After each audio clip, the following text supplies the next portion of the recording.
o mercado ele deu uma desacelerada, ele está mais crítico, mas é bom dizer, para quem não tem ou não se comprovou com resultado efetivo, ou tá separando os homens dos meninos.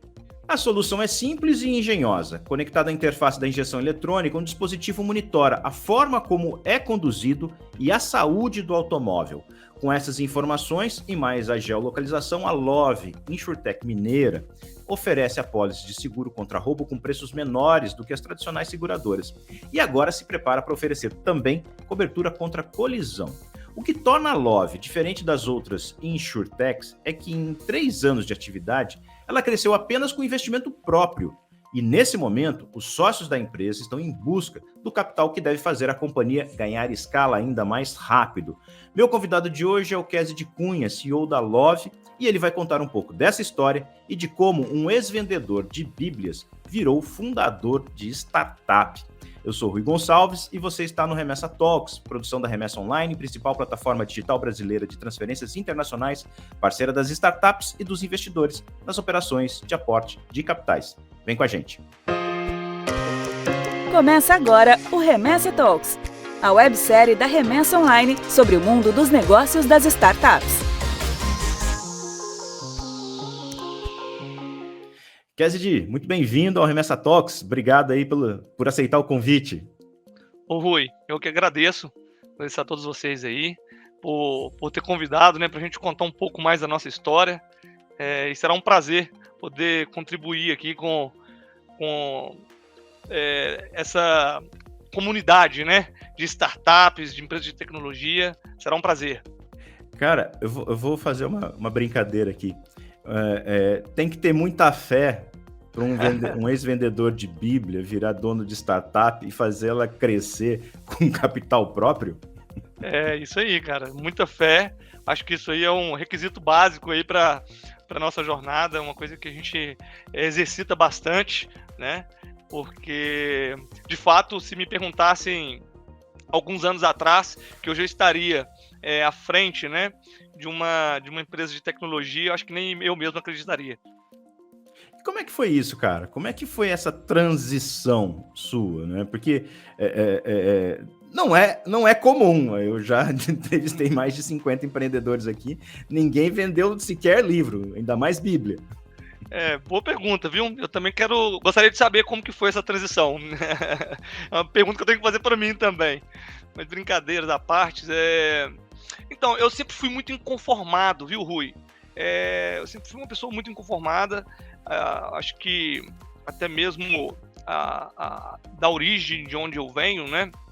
Uma origem muito humilde, muito simples. Eu vim de uma periferia e eu tive poucas oportunidades, né, na vida. E essas poucas oportunidades que eu tive, eu agarrei e sempre tentei, né, potencializar essas oportunidades. Então, a gente vai ganhando maturidade. Eu amadureci muito cedo, né? Como eu te contei em off, lá atrás eu tive a oportunidade, talvez ali, minha primeira oportunidade foi pela minha avó, que eu te contei que ela não podia andar, né? Era mais difícil a locomoção para ela, mas ela fabricava sabão, e um sabão que já tinha um conceito ali onde a gente morava. E ali, com 9 anos de idade, eu comecei essa minha trajetória, vamos dizer assim, de empreendedorismo, né? Ali eu comecei a aprender para ser o empreendedor que eu sou hoje. Então, dentro desse prisma, eu fui aproveitando as oportunidades. Aí vale falar, né? Meu pai foi um grande apostador em mim também, né? E ali, dentro de uma comunidade, qualquer oportunidade você tem que agarrar ela, porque são poucas, né, as que você tem. Então, trazendo mais para o presente momento, o que aconteceu? Eu vi um mercado desassistido, né? Ali já mais maduro, já entendendo um pouco mais de negócio. Eu entendi que existia um mercado, o mercado de seguro era pouco penetrado, né? E aí, na realidade, eu não queria entrar na tecnologia, eu queria entrar no atender uma dor de mercado. E aí a gente entendeu que para atender essa dor de mercado e conseguir furar essa barreira, a gente iria fazer através de tecnologia. E aí foi onde eu comecei a estudar, e aí houve todo aí um processo de aprendizado, 1 ano de China, e aí foi onde a gente, de fato, vamos dizer assim, fez essa transição de vendedor de Bíblia, né? Inclusive, uma coisa que me orgulha muito ter sido um vendedor de Bíblia, porque era algo muito ali simples, algo muito artesanal, e a gente conseguiu fazer escala na Bíblia, né? Com o mercado, inclusive, B2C, que é o que eu adoro, né? Mercado varejo, depois a gente fez um atacarejo no mercado, e chegamos a ser, por mais de uma década, né? A estrutura que nós criamos conseguiu alcançar. Eu presidi a empresa por mais de uma década, e nesse período a gente alcançou como os líderes de mercado em vendas de Bíblia. Você está falando de uma coisa, e aí eu sempre vou fazer referência a isso, né? Você encontrou dentro de um mercado que nem sempre é olhado com muita atenção, que é o mercado da classe C, da classe D, né? Oportunidades. Quando você começou, a oportunidade era vender Bíblia. Depois você percebeu que essas pessoas tinham um patrimônio, que era o seu automóvel, que esse patrimônio, muitas vezes, era boa parte de tudo que eles tinham, e estava desassistido, né? Porque não tinha seguro. Se perdesse, essas pessoas poderiam ficar completamente desestruturadas. Foi mais ou menos assim? Onde é que veio o insight do seguro para você? Porque você não estava olhando para seguro, você estava olhando para um outro negócio. A transição será... ela é muito radical, né? Para você sair do mercado editorial para o mercado de seguro. O que picou você e falou assim, cara, aqui tem oportunidade? Foi bem próximo disso aí. Na realidade, como você bem disse, esse público CDE, né, que a gente chama de forma mercadológica, o carro, em muitas das vezes, o Rui, ele é o principal bem. Você colocou muito bem colocado isso aí. E assim, quando você tem o principal bem, só que ele não tem, talvez, ele gostaria de ter um seguro, mas ele não pode pagar por um seguro. E eu vivi isso na pele, né? Quando eu tive o meu primeiro carro, na realidade foi um carro compartilhado com a minha mãe e com o meu irmão. Eu me lembro que a gente tinha dificuldades, né, para poder fazer um seguro, porque não encaixava no orçamento. Era algo difícil para a gente encaixar. E uma outra dificuldade, inclusive eu vivi isso também no ramo do varejo, era elitizado, se é que eu posso chamar assim, era elitizado a forma de abordagem, o linguajar era algo diferente da minha realidade, vamos dizer assim. Então eu percebi que esse mercado, eu alcancei esse mercado por conhecer, né, pessoas do público CDE, e por ter sido também, né, por ter experimentado essa dor comigo mesmo, né? Então eu lembro que quando eu estava no mercado de varejo, o pessoal questionava assim, poxa, hoje vocês ganharam uma notoriedade, suas lojas precisavam ter portas de vidro para poder o cliente entrar e ter um ar climatizado e coisas do tipo. E eu lembro que eu tinha dificuldade, eu sou muito tímido, inclusive, e o fato de não ter acessado grandes coisas lá atrás, eu tinha vergonha de entrar nas lojas que tinham porta de vidro. E eu sempre fiz essa aposta, não, se eu tinha vergonha, o meu cliente também vai ter vergonha. Ele vai ter vergonha de abrir a porta de vidro para poder entrar, né? E no seguro é a mesma coisa. Você chega e fala qual que é o prêmio, qual que começa a falar assim, qual que é o seu, quais são os serviços, né? Os riscos, cara, aquilo ali vamos dizer assim, se você se tem ali uma coisa a conversa não tem aderência, né, cara? Não tem, cara, fica difícil, né? Fica muito difícil. E aí, acho que essa foi a transição ali que eu captei, né? Aí fui estudar mercado para entender se de fato valia a pena, se a gente tinha condições de penetrar esse mercado. E aí foi onde a gente quebrou essa barreira. Você falou de uma coisa que é muito interessante e que é super importante quando o empreendedor entende isso, né? Quando ele entende a cabeça do seu cliente. E você falou da questão da porta de vidro, que na verdade a porta de vidro, ao invés de ser uma solução, pode ser um problema para o seu negócio. E isso é muito comum Isso é muito comum, porque as pessoas não se veem naquele espaço. Se tiver alguma indicação que o negócio está sofisticado, uma parcela grande da população olha para aquilo e diz assim, não é para mim. E se não é para você, se você acredita nisso, você nunca vai se aproximar e aí a tua venda nunca vai se concretizar. As portas de vidro do mercado, né? Elas se fecharam para esse perfil de público. E aí, quando você fala do perfil do público C e D, você está falando de um mercado gigantesco. Um mercado gigantesco em quantidade de pessoas e seus automóveis e uma quantidade gigante de pessoas que não são atendidas por seguro. Muito provavelmente um percentual baixíssimo, né? Dentro de algo que já é um percentual muito baixo no mercado brasileiro, né? Não é todo mundo que tem seguro no seu carro, né? Sim, acho que esse é um ponto, inclusive, que eu gosto de falar, porque a gente começou o estudo por ele, né? A penetração é baixíssima, e assim, e não só a penetração, né, o Rui? O Brasil, ele não tem a cultura do seguro. Então a gente vale lembrar, eu sempre falo isso, que nós temos países na América Latina, como Chile, a própria Colômbia, que culturalmente eles estão à frente do Brasil quando se fala de seguro. Então o Brasil ele tem essa barreira para quebrar, sabe? Primeiro, é a cultura, e a segunda barreira é se tornar acessível financeiramente com produtos que realmente façam sentido para esse público que, falando em números, tá? Quando eu pego num espectro geral, nós estamos falando que 73% da população brasileira não tem seguro para carro. Eu acho isso altíssimo. Então, assim, é um mar de oportunidades. Só que isso melhora, viu, Rui?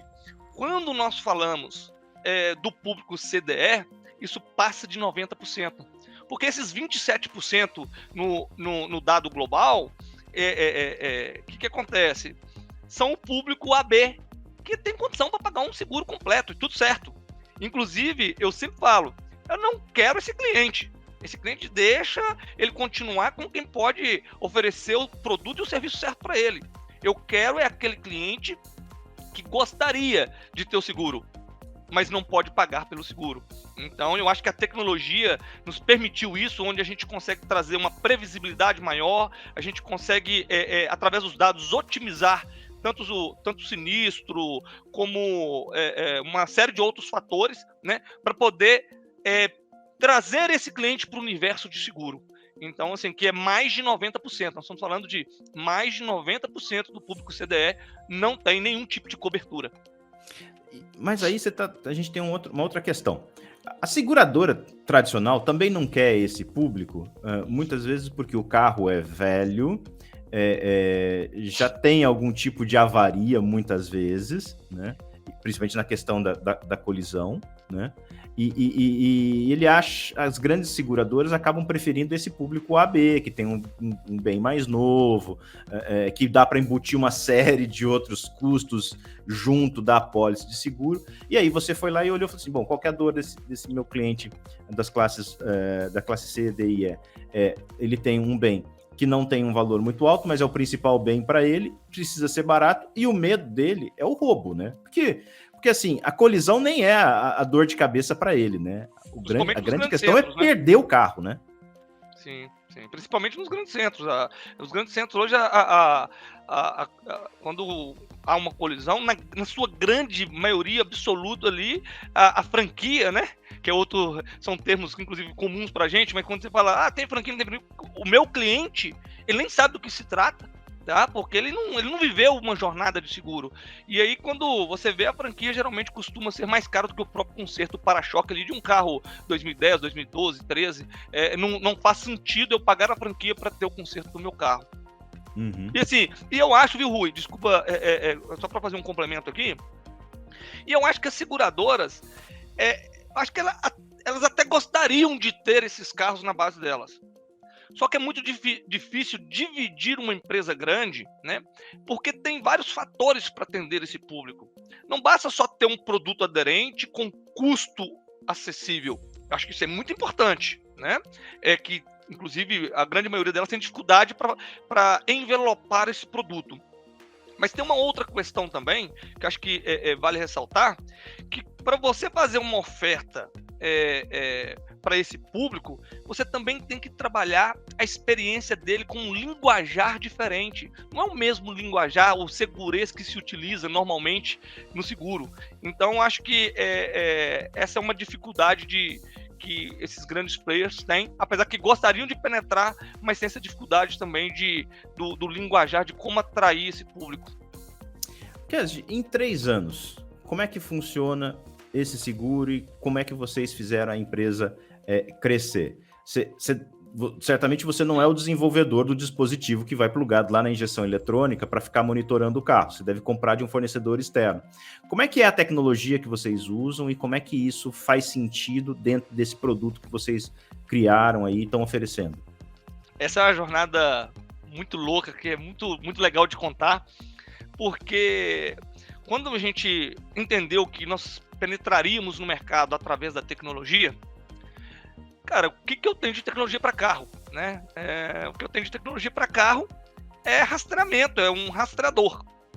E aquilo me incomodou muito, porque a gente comprou no MVP ali, a gente comprou uma bateria ali de rastreadores, um volume de rastreadores, e eu acompanhei, tá? Eu fui in loco, tá? A campo, junto com os instaladores, e eu vi que aquilo para escalar era uma coisa absurda. Você imagina a gente que tem hoje, nós já estamos com capilaridade nacional, já estamos em mais de 1.300 municípios, em todos os estados da federação. Você imagina fazer isso tendo que o cliente lá de Campinas, o cliente lá de Governador Valadares, Minas Gerais, o cliente lá do Ceará, do Sercorá, do Ceará, como que do Rio Grande do Norte, né? Como que esse cliente, eu vou ter um suporte para mandar um técnico para ele, para fazer uma instalação? Cara, isso eu percebi que era muito difícil escalar isso, né?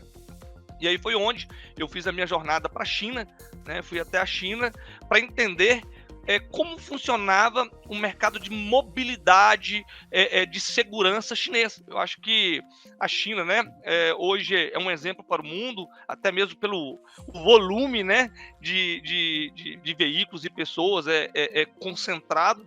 E nessa ida para a China, fiquei um pouco mais aí de 1 ano na China. Eu entendi que a gente precisava trazer um produto que fosse o próprio cliente fazendo o manuseio. A gente dividia a responsabilidade, porque se a gente quer trazer algo acessível, a gente tem que dividir a responsabilidade, né? E aí tem que ser plug and play. Tem que ser plug and play. Conectou, tá funcionando. E aí eu fui estudar esse hardware, consegui um fabricante, nós desenvolvemos juntos, tá? Tive que aprender ali um pouco ali de hardware, fui aprendendo, entendendo quais o que fazia sentido, o que não fazia sentido. Uma coisa que a gente colocou muito na ponta da caneta, porque o custo é muito alto, então isso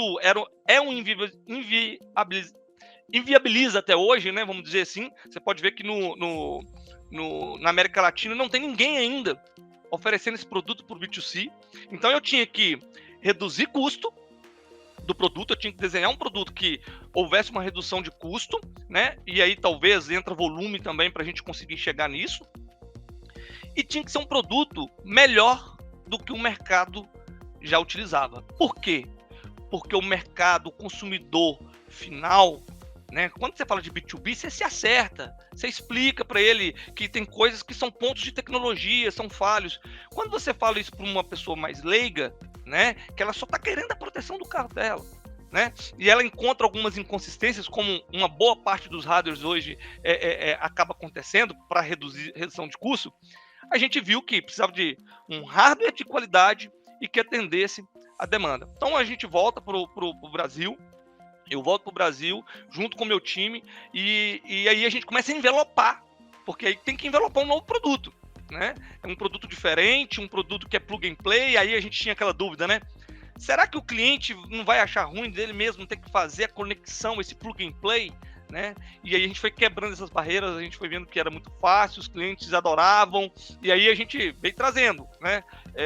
Trouxemos a vistoria pelo aplicativo, a gente foi dividindo essa responsabilidade com o cliente e enxugando o valor, desenhando ali até que a gente acertou o produto, vamos dizer assim, e não só, né, um furto e roubo, mas colocando uma assistência 24 horas, porque aquele cara que, tipo assim, ele quebra no meio da rua, ele não tem um contato de um guincho, né? Ah, eu tenho um amigo que tem um guincho, que é um reboquista. Ele não tem. Então a gente criou uma estrutura de uma assistência 24 horas, né, completa com taques, hotel, chaveiro, e vale lembrar, feita por nós mesmos. E isso é um grande diferencial, porque quando a gente faz esse atendimento, nós estamos atendendo o nosso cliente na hora que ele mais precisa. Isso foi assim algo que doeu muito, porque o aprendizado foi... A gente teve que trazer pessoas do ramo para poder construir esse... que é quase um outro negócio, né? Dentro da empresa, para não fazer como as grandes fazem. Na hora que você precisa de mim, liga pro meu terceirizado. Ele resolve para você. E aí não tem aquela empatia, né? E quando você fala de um público mais simples, ele quer ser cuidado, né? Não é porque ele está pagando menos que ele quer ser atendido de qualquer forma. Muito pelo contrário. Talvez ele tenha até menos paciência para ser atendido por um terceiro, né? Ele não tem a cultura do seguro, que tem que uma questão de um intervalo entre um chamado, eu vou chamar um guincho agora, ele vai levar de 20 a 40 minutos para chegar. Só que eu tenho que educar esse meu cliente. Então, por isso que a gente trouxe isso para dentro de casa, né? E aí Você cuida dessa parte do atendimento também. Acionou, não largo na mão do terceiro. Eu faço a intermediação. Somos uma assistência 24 horas com concierge, tá? Porque não necessariamente a gente faz só uma assistência 24 horas. A gente atende o nosso cliente, o que você precisa, né? Eu gosto de contar também que a gente tem um cliente que uma vez precisou de uma assistência 24 horas para um carro que não estava plugado na nossa base, né? E aí, assim, entendendo, era nosso cliente, ele estava precisando de uma demanda, né? E por que não atender esse cliente e resolver o problema dele? Então, nós somos um concierge ali, dentro desses serviços que a gente chama de alternativo. Então, a gente dá uma proteção para o que mais importa, a gente protege o seu carro, tá? Aí, qual que é a história? Protegemos o carro, damos uma assistência 24 horas, colocamos um carro reserva, montamos e damos um seguro de vida para ele de 50 mil. Nossos clientes nunca tiveram seguro de vida, tá? Inclusive na pandemia aí conseguimos atender alguns clientes aí, que foi a solução para alguns dos nossos clientes. E o que acontece? Fizemos esse envelopamento, né? E conseguimos um valor que fosse acessível para ofertar ali para o nosso público. Falando em valores, em média, qual é o valor do bem segurado e quanto é que custa o seguro para esse valor médio? Hoje a nossa base ela está numa média de R$60 mil, tá? Esse produto hoje para esse carro, o completo, o top 1 ali, inclusive é até o mais vendido, ele custa hoje R$120. Tá? Entre R$99 e R$120 é o nosso serviço por mês. completo. Por mês. Por mês. Por mês. De recorrência ali, é cartão de crédito, a gente não toma o limite do cliente, então o cliente entra, é uma assinatura. Ele vai fazer uma assinatura, onde ele vai colocar o carro dele, vai fazer a vistoria, tal, e vai poder gozar de todos esses serviços. Qual que é o perfil do teu cliente? Porque se você está oferecendo isso, se você manda o dispositivo para ele chega lá e pluga, teu cliente pode estar em qualquer lugar do Brasil, já que você não precisa ter uma rede de funcionários fazendo vistoria, instalando o equipamento. Onde é que está concentrado aí o seu cliente? Ele está bem espalhado no Brasil? Quais são os locais onde esse perfil se apresenta? E qual é o tipo de carro que esses caras estão segurando? Legal. Assim, o nosso público, ele como eu já te disse, a gente está em todo o território nacional, a gente está em todos os estados da federação, mais de 1.300 municípios, da última vez que eu fui atualizado. Geralmente, óbvio, né? Sudeste, São Paulo, inclusive, lidera, acho que até pelo volume mesmo, né? De veículos automotor. Então, Sudeste a gente está bem concentrado, mas a gente vê um movimento muito legal do Nordeste. Eu acho que, inclusive, é uma aposta que a gente quer fazer agora no próximo trimestre. O Nordeste tem tido óbvio, né? Pelo tamanho da frota, os números em porcentagem são menores, mas em volume é menores, mas em porcentagem, inclusive de conversão, a gente tem percebido que a aderência para o Nordeste, talvez pelo fato de ter menos oferta, a gente está percebendo que essa conversão no Nordeste ela tem sido muito interessante. E você está falando de uma média do valor do bem em torno de 60 mil reais, eu imagino que para alguém da classe C, um carro de 60 mil reais deve ser o carro de trabalho dele, né? Muito provavelmente. E talvez um carro utilitário. É por aí mesmo? Assim, acho que tem uma mescla aí, né? Uma boa parte são de clientes de final de semana, trabalham, vão de metrô, vão de ônibus até o trabalho, então eles não trabalham de carro. A gente tem um público muito grande assim, e pelo fato da telemetria, os dados entregam isso pra gente, né? Que são o carro fica parado durante a semana. Durante a semana e dia de semana esses carros entram em movimento. Temos uma grande base de carros, como você bem disse, que são principalmente caminhonetes, tá? Strada, Fiorino, aqueles carros da Volks, que eu esqueci agora o nome, o carro utilitário, a Kombi. O carro utilitário, isso. Não, esqueci o da Volks, tem muito da Volks também lá na nossa base. Essas picapes mesmo, né? Estilo Strada. Que são Saveiro, boa, essa mesmo. Que são carros muito visados para roubo. Demais. E aí são geralmente, tá? A gente fez um estudo, geralmente são pintores, profissionais autônomos, entrega de mercadorias. Então a gente tem também um público bem interessante nessa área. Mas vale destacar, Rui. Eu só ia dizer que se esse é o carro de trabalho dele, perder o carro significa ficar sem trabalhar. Então, você gera um valor muito grande para uma pessoa pior, com esse perfil. Se ele perder, ele tá pagando esse carro. Muitas vezes financiado. Muitas das vezes. Eu te falo porque quando a nossa recuperação é muito alta, mas quando acontece, né, uma quadrilha mais especializada, algo do tipo, e a gente não consegue a localização, e aí a gente faz o pagamento para esse cliente, na grande maioria absoluta, a gente paga para financeira. Só pagamos a diferença para o cliente, a grande maioria. Já vai direto para o banco. Agora, um movimento legal também, não é uma base expressiva, mas eu acho legal a gente contar isso, que foi até de uma forma orgânica, e isso nos ajudou, inclusive, muito no marketing. Foi uma coisa muito, muito legal, que a gente viu um movimento natural, a gente não comunica para esse cliente, que foi um público bem seleto ali, o público A, tá? Buscando pela nossa solução. E a gente foi entender por que esse comportamento, né?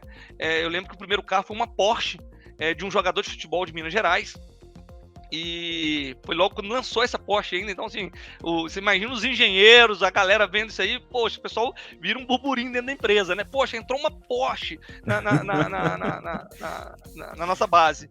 Tá lá na lista, aí, Fiorino, Porsche. Porsche, bem isso. E aí a gente viu, foi acontecendo, vindo outros carros de valores muito expressivos, e a gente percebeu também que essas pessoas buscavam segurança e a gestão do bem delas, para saber onde o motorista está, com os filhos, uma segurança para a esposa. Então a gente percebeu esse movimento também. E às vezes o seguro é muito caro, a gente vê inclusive isso nas caminhonetes maiores, tá? Nas caminhonetas, né? Numa SW4, numa Hilux. Eu sempre falo assim, eu gosto de entender o meu cliente. Então sempre quando começa a ver uma coisa diferente na plataforma, vai conversar com o cliente, traga a informação do cliente. A gente viu um movimento também das grandes caminhonetes, né? Como Hilux, Amarok, e aí a gente foi entender esse comportamento. Os clientes, eles não são clientes AB. Olha que legal isso, Rui. É o cara que compra, é o cliente que compra uma caminhonete de 200 mil, 150 mil, 180 mil, tá? Só que ele não pode pagar pelo seguro. Ele não tem a noção que esse seguro dele vai ser 12 mil, 14 mil reais. Ele não tem a mínima noção. Ele tem a grana Ele tem a grana porque ele é um micro comerciante ali do bairro dele, dono de um mercadinho, dono de um açougue. E aí ele se planeja e compra uma Hilux. Tem um sítio, aquela coisa bem do aquele perfil do interior, né? O cara precisa de um carro utilitário, alto, papapá. Aí ele guarda a grana, o sonho dele é andar num carrão desse, né? E aí descobre que a pólice do seguro é uma facada. Cara, e aí ele toma um susto, né? A gente vê muito isso aí, é muito comum esse tipo de profissional, um açougueiro ali, um dono de uma padaria, ter uma caminhonete e não tem nenhuma proteção. E aí, quando ele encontra a Love, assim, esses clientes, quando eles chegam, a gente não tem o nível de convencimento ali, de explicação, assim, é muito fácil, porque encaixa como uma luva para ele. Ele já chegou comprado, né? Ele já chegou comprado. Legal. Bom, vamos passar de bloco aqui e vamos começar a falar um pouquinho sobre investimento, porque você tem uma história boa aí para contar de quem botou o dinheiro próprio, apostou o dinheiro próprio no sonho, né? Então vamos para a próxima rodada. Chegou a hora da próxima rodada. Quer dizer, a próxima rodada é isso. Vamos falar agora de grana e como é que isso tá no radar de vocês. Vocês estão justamente no momento em que vocês estão buscando o primeiro aporte. E vocês não estão no seed, no pré-seed. Vocês já estão indo direto para o Série A. Antes de falar do Série A, me conta, por que vocês optaram por usar o capital próprio nesses 3 primeiros anos para fazer a estrutura acontecer? E você teve que vender muita Bíblia para ter capital próprio para segurar a bronca 3 anos, né? É mais ou menos, dá-lhe Bíblia, né? Muita gente com Bíblia em casa aí que faz parte desse projeto, vamos dizer assim, né? Que contribuiu para que esse projeto existisse. De fato, a gente... nós somos um grupo, né? A gente acabou construindo um grupo, e esse grupo, que é um family office, onde a gente mesmo financiou o projeto até o presente momento. Eu costumo dizer que a gente foi muito mineiro, viu, o Rui? Inclusive, hoje talvez eu faria um pouco diferente, porque quando você traz o investidor, não necessariamente você está trazendo só o dinheiro. Você também está trazendo conhecimento ali de mercado para poder escalar de uma forma mais rápida. Mas como todo bom mineiro, né, ele é muito analista, né? Ele quer ver para crer, né? E eu não sou diferente. Então a gente fala que a gente fez o caminho inverso, né? A pirâmide inversa, onde primeiro a gente estrutura a empresa, nós temos que acreditar que, de fato, este é um bom negócio, né? Então a gente foi mapeando ali. Gente, o que está em alta no mercado? Tecnologia.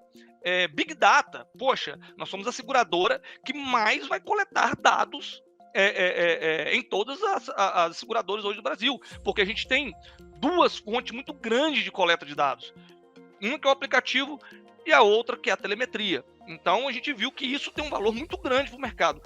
Mas a gente precisa estruturar isso, porque não adianta a gente falar, né, colocar só no papel. Até então eu via que a gente precisava colocar isso na prática.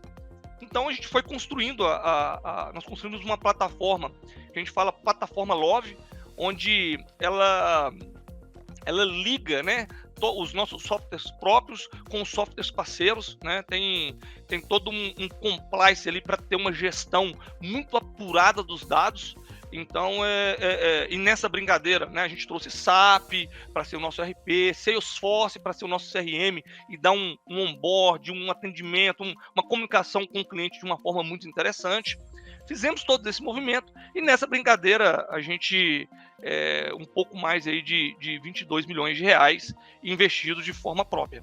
E agora a gente entendeu que não faz nenhum sentido para agora, como aprovados como uma seguradora pelo Sandbox, né, a gente continuar no jeito mineiro. Agora a gente precisa dar nossa cara para o mundo, se apresentar, tá aqui o meu cartão e vamos abrir esse negócio para poder escalar de uma forma mais congruente, uma vez que a gente já tem o produto validado, aquilo que você falou, né? A gente já não está no modelo de validar uma ideia. Nós estamos numa fase agora, vamos escalar o nosso negócio. Vocês já passaram pelo break-even? Já passamos. Ou seja, vocês já geram caixa, tá tocando... Sim, já geramos um caixa já bem interessante, só que a gente entende agora que como seguradora, né, a gente acredita que tem um oceano azul para ser explorado. Mas os custos crescem, né? Porque a partir do momento que você assume que efetivamente você passa a ter o registro da SUSEP como seguradora, o teu cofre tem que estar mais robusto para você poder trabalhar, né? Tem que estar mais robusto e por isso a gente acredita, óbvio, né? A gente sempre vai trabalhar por redução de custo, porque nós somos uma empresa de tecnologia. Então a gente quer escalar, mantendo a qualidade, mas através da tecnologia. Então esse é o primeiro ponto. Mas é fato, né?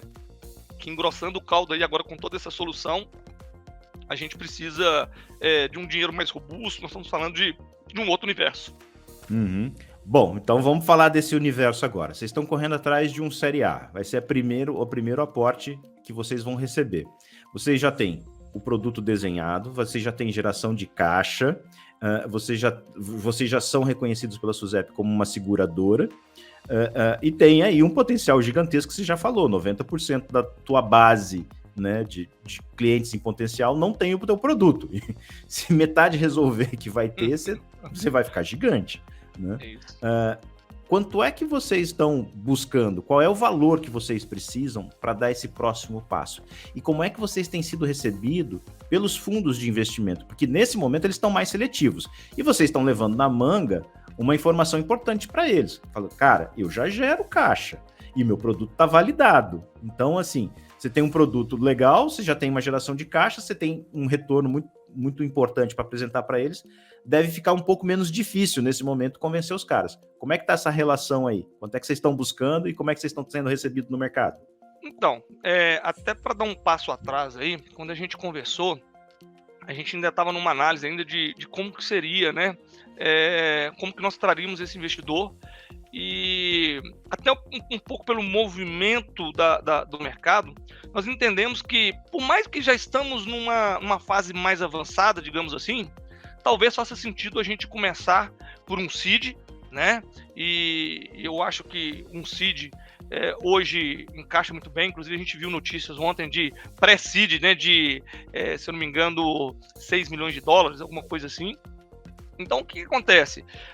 Talvez a gente vai dar um passo atrás, tá? Até mesmo porque nós estamos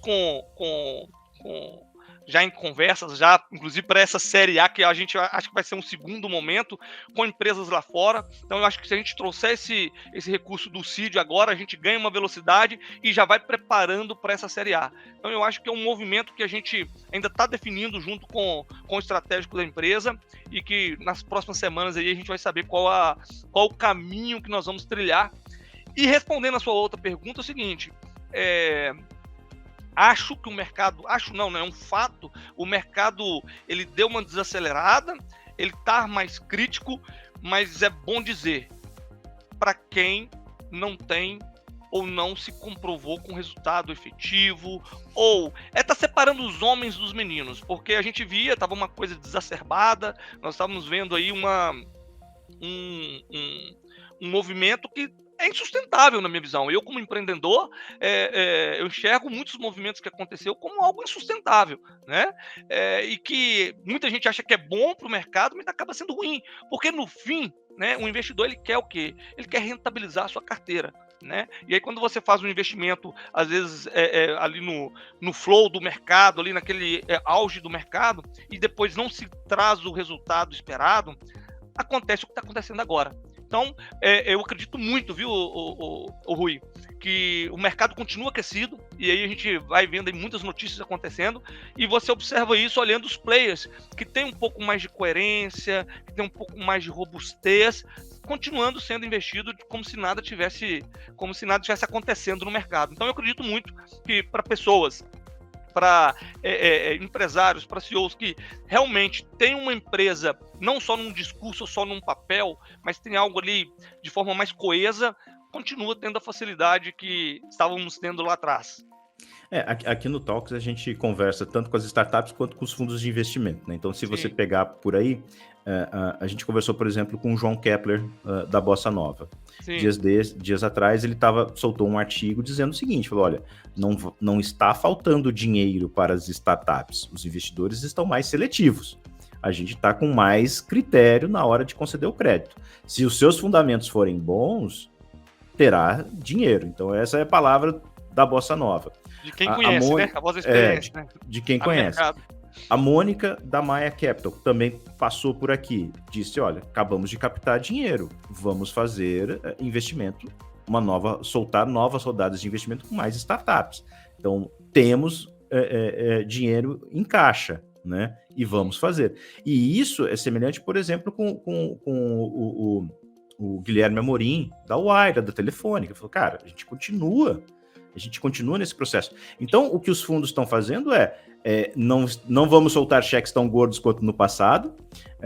Se já era difícil, vai ficar um pouquinho mais difícil para passar pela peneira, mas se passar, tem a grana. E aí é o que vocês estão tentando mostrar para o pessoal. Fala, cara, fizemos isso com capital próprio, chegamos até aqui. Tá mais fácil para vocês, né? Já conhecemos o caminho das pedras, né? É bem isso. Acho que você completou de forma bem assertiva. Eu acho que tem muita grana, né? Porque a gente sabe que o mercado ele sempre ele sempre está olhando para disrupção, né? Então, se você conseguir mostrar que você está preparado para essa disrupção e tem algo que, de fato, se mostra coerente com o que o mercado está pedindo, assim, sem sombra de dúvida, tem um mar de dinheiro aí para ser investido para trazer essas empresas ao mercado. Como é que está sendo a peregrinação de vocês por São Paulo? Porque vocês são de BH e você e o Eudes, seu sócio, estão em São Paulo já tem um tempo, batendo de porta em porta de fundo. Como é que está sendo essa experiência? Na realidade, tem que perguntar para as esposas, né?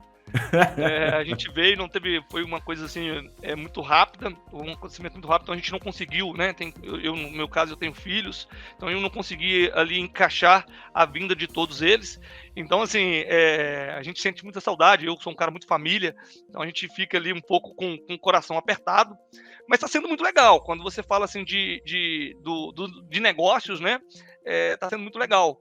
Nós já estamos conversando com muita gente se mostrando aí muito, muito interessada, inclusive os gringos, por incrível que pareça. Como eu não conhecia o mercado, eu tinha um pouco ali de resistência. Será que a gente vai conseguir mostrar para o mercado lá fora que tem um órgão regulamentador? E, cara, o mercado lá fora acompanha o Brasil de olhos, assim, muito, muito aberto, tá? E a gente está recebendo uns feedbacks muito positivos, assim, tem sido conversas muito agradáveis, assim, com o mercado, sabe? E morar em São Paulo, a gente sabe, né? São Paulo é onde tudo acontece. São Paulo é onde você consegue tomar um cafezinho e falar de negócios, almoçar, falar de negócios, marcar reuniões. E aí, assim, o nosso network tem crescido bastante. E tem sido bem interessante essa jornada minha, né? E do nosso CEO também, que veio para morar comigo aqui em São Paulo. Na previsão de vocês, essa rodada sai esse ano ainda? Sai, com certeza. Não tenho dúvida. Com certeza. Com certeza. Precisa, né? Precisa fazer esse negócio decolar, né? Nós estamos prontos para colocar um negócio no mercado. E é aquilo que a gente já começou, né? A empresa, a gente não tem que comprovar nenhuma tese, né? No sentido ali de vamos tentar comprovar. Não tem. Então, assim, a gente encurta um pouco o caminho. Então, se Deus quiser, com bastante fé, a gente retorna para Minas Gerais para poder startar essa nova fase da Luve. Legal. Bom, Kesdi, nosso tempo chegou ao fim. Quero agradecer demais aí a sua participação. Adorei conhecer a tua história, fantástica história de empreendedorismo e nos negócios, né? Como vocês foram muito mineiros mesmo, né? Um passo de cada vez, no silêncio, sem chamar muita atenção. É uma bela aula de empreendedorismo. Cara, eu desejo muito sucesso para vocês. Rui, agradeço também a você, a toda a equipe de vocês aí pelo convite. Inclusive, né, como todo bom mineiro, não posso deixar de fazer o convite aí para quando for a BH nos avisar, porque nós vamos estar lá para te receber, para tomar um cafezinho com pão de queijo. Tá? Café com pão de queijo é bom. Fica o convite aí. E muito obrigado. Espero poder ter contribuído aí com a comunidade, né? Que é muito bom a gente poder trocar essa experiência. Fechou. Contribuiu sim, pode ter certeza. Cara, agradeço demais você, ao do seu sócio e a toda a equipe aí da Love. E quero agradecer também você que acompanhou esse episódio até o final. Lembre-se de curtir o nosso canal, acompanhar tudo, aproveita as dicas aí, vai ver a entrevista com o João Kepler, com a Maia, com a Mônica da Maia Capital, com o Guilherme Amorim também, da Wire, e as outras entrevistas com os fundos de investimento que estão dando um panorama bem interessante sobre o atual momento. Então, Não perca esses conteúdos que a gente tem produzido. Gente, ficamos por aqui então. Esse é o Remessa Talks, produção da Remessa Online, principal plataforma digital brasileira de transferências internacionais, parceira das startups e dos investidores nas operações de aporte de capitais. Até o nosso próximo encontro. Tchau, tchau. Tchau. Esse foi o Remessa Talks, websérie da Remessa Online. A gente se encontra na próxima rodada.